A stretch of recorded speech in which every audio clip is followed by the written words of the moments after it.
C'est un petit bout de paradis de 140 hectares, posé au pied de la montagne Sainte-Victoire. Cette réserve naturelle du même nom abrite une biodiversité unique. On va trouver beaucoup de garrigues, du romarin, du chêne kermès, chevreuil, sanglier.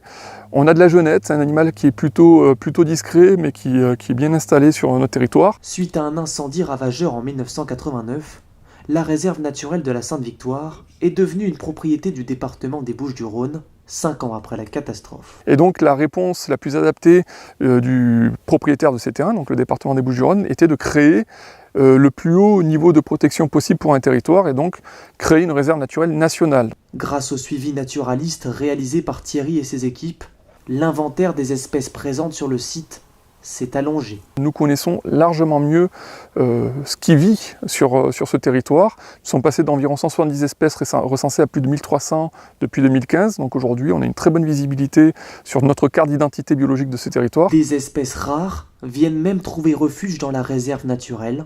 C'est le cas de l'aigle de Bonelli. Et cet aigle qui est vulnérable à l'échelle nationale a tendance à se redévelopper, se réinstaller en Provence. Et donc sur le massif de Sainte-Victoire, on a 2 couples. Et ça montre encore une fois qu'on a les meilleures dispositions pour la réinstallation d'espèces qui sont vulnérables. La réserve naturelle de la Sainte-Victoire a même été récompensée par le label international Liste Verte, qui récompense les efforts de conservation des aires protégées. Et nous sommes la première réserve française géologique à prétendre pouvoir remplir les meilleures conditions pour maintenir les espèces vivantes aujourd'hui. Pour préserver cet écosystème, le site bénéficie donc d'un périmètre de protection.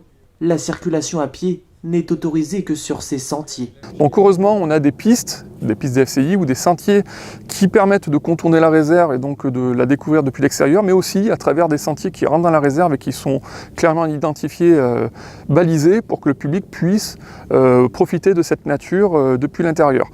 Et comme si la réserve de la Sainte-Victoire n'était pas assez authentique, elle est aussi connue depuis 1947 pour son gisement paléontologique à œufs de dinosaures.